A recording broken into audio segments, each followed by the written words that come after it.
Do we need to have extravagant, large studio spaces to make award-winning paintings? We see throughout history artists like Sorolla or Sargent having beautiful, expansive studios with tall north light windows, very inspiring, and we still go and visit them today because of their beauty in the studio space alone. But for most of us, that sort of studio is not a reality. 8 years ago or so, when I was studying with Susan Lyon, she gave me a piece of advice I have never forgotten, and it was this. You don't need to have the best equipment or the best surroundings in order to make your best work. It's the effort that you're putting in at the easel, the time, and the intentional practice of the foundational principles of painting that will produce great work. That was extremely reassuring to me at that time because I was painting in a basement in an unfinished part of an underground space surrounded by woodworking tools and machinery. And it became an anthem or a motto for me as I painted in that studio for the next several years, that I could make amazing award-winning paintings in that sort of a space, regardless of being underground and having artificial light. There is a balance to be struck here, and that's what I want to talk about today. The three things that I think are the most important to have in a studio space and to prioritize without having to go and build a multi-thousand square foot studio with 2-mile-high windows to catch that north light. First thing to consider in your studio space is your easel setup. It's very important to have an easel waiting for you that is sturdy, that will allow you to paint not only the size of painting that you want to paint, but is there not having to be set up and torn down every single time you come to paint. For me, in my studio practice, I use this pochade box. It is a larger size of a plein air pochade box that I have as well. I also have a very small pochade box that I take plein air painting.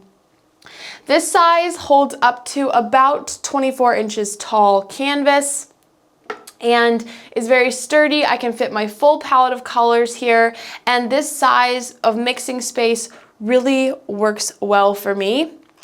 If I want to paint a larger painting and it won't fit on this pochade box, I will work on this easel, which I received as a Christmas present from my parents at least 15 years ago, probably longer, with the first tubes of oil paint I also ever received.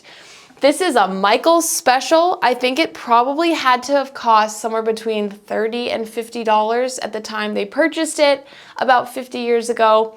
There are parts on it that don't work as well as they used to. For example, this part no longer tightens, so if I really want to keep it secured, I'll use a clamp on the top of the panel that I'm painting on. But this easel works very well. I can, as you see, paint a very large painting on it. If I'm doing that, I will have the painting here and have my palette either on my handheld New Wave art palette, or I will have a setup very similar to this and have my pochade right next to the easel here. This is not a fancy setup, but it is reliable, it's sturdy. I can paint small paintings, I can paint large paintings, and it works for me. It's not fancy, but again, I don't need to have the fanciest equipment to make my best work. The second thing to consider in your studio space is the lighting. I have painted, as I mentioned before, in a basement at the beginning of my career. I had a brief stint above ground, and now I am back in the basement of our home. This is my studio space. I pose models here behind me. I have another space over here for models, and the lighting is all going to be artificial because though there is a window, it's usually covered up by my setup for models and still lifes. What I have instead is a bicolor LED, which is pointed at the ceiling so that it creates a diffused ambient light. So there's no harsh lights directly coming down upon me, and I have that bicolor LED set to about 5,000 Kelvin, so it mimics a daylight temperature. This is important because I want to be viewing my painting as I'm mixing the colors in the same lighting condition that the painting will be viewed when it's on a collector's wall, which will, by and large, be under natural light. It's not necessary to have a ton of lighting. I've heard it said by several professional working artists that it's better to have dimmer light when painting versus too bright of light, because you'll blow out your eyes if the light is too bright. So working in the basement really works well for me in that case. That is an important piece of the puzzle, is to have that lighting conducive for you to see color properly and to be able to paint at all different times of the day. Maybe your studio isn't in a basement like mine. Maybe you have a studio above ground, but your painting time varies from during the day when you'd have natural light to into the evening, and maybe you are noticing in your late evening painting sessions you aren't getting as clear of color. It could be the lighting. I mentioned that I briefly painted above ground and now I'm back in the basement. That's because I have prioritized certain things over having natural light in my painting practice, and here's why. I could seek out a north light studio, but I haven't done that because I am a mother and I'm a wife as well as an artist, and to go and have a separate studio space outside of my house has never been attractive for a couple of reasons. I am very productive working at home. I have more time painting because I don't have travel time and this pressure of the rent, etc., etc.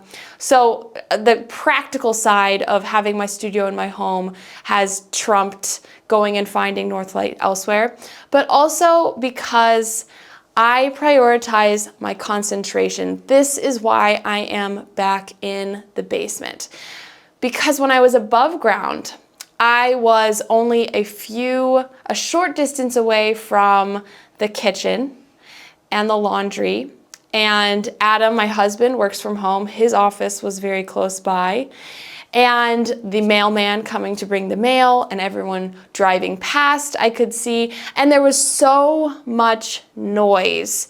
When I was above ground, I didn't totally realize it until I had a painting session down here in our basement again and realized when I come down here, it's as if nothing else exists.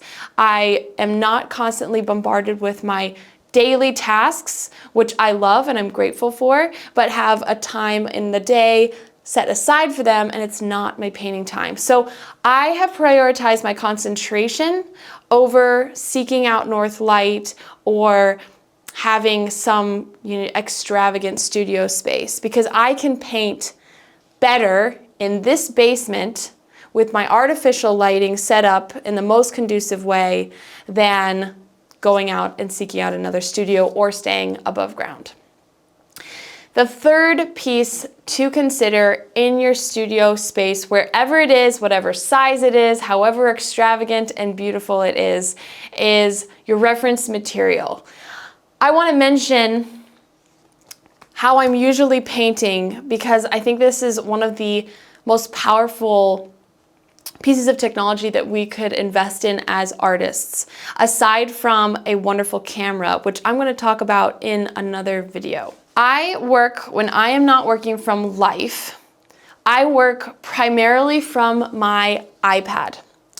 And this iPad has a really high resolution screen. I can zoom in. It's large, so I have a really great view of my photograph. I know some artists that have TV monitors that they use and they hook up to their computer so they can see it even larger. I had that for a time, but I found it to be not as helpful, and the iPad really does the trick for me. So when I'm working from the iPad, If I'm working large and I have my large canvas here, I will put the iPad on my pochade box.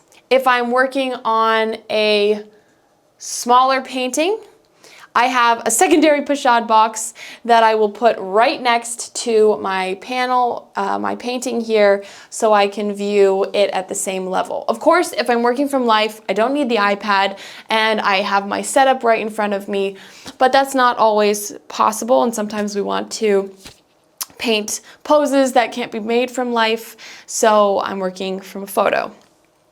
I highly recommend having an iPad to paint from or a computer screen nearby. The thing that I love about the iPad is it's just so portable. This iPad in particular has 4K resolution, which a lot of the newer iPads have, so I'm really not hindered by the pixels or the resolution of the iPad. It actually gives me more information than I'm even going to convey in my painting, but it's very close to real life, especially because of the high quality photos I'm working from, again, because of my camera, which we'll talk about in another video.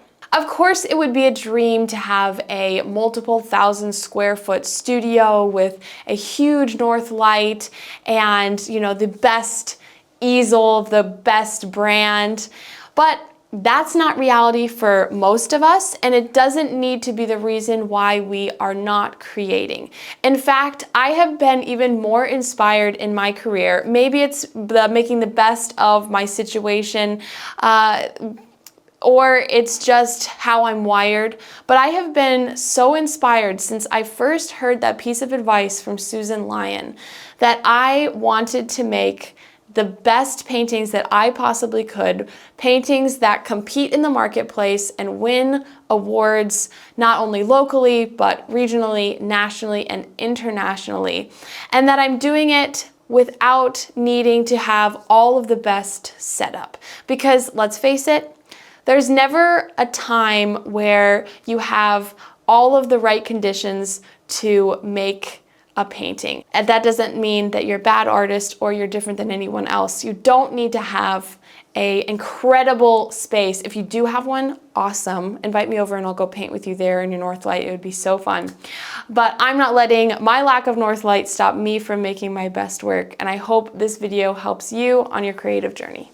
I hope you enjoyed that little sneak peek into my home studio and my setup when I'm painting. If you want to see me actually painting from this very spot and see my process and how I think through the painting and use my lighting and use my materials to create my work, you can join me twice a month during Broadcasting Brushers. It is a live streamed life painting group with artists all around the world. We have 80 artists from literally all around the world joining twice a month for 3 hours. We have a live model sitting with a camera pointed at them for the full 3 hours, 4K resolution, high quality video. You can see all of their individual pores.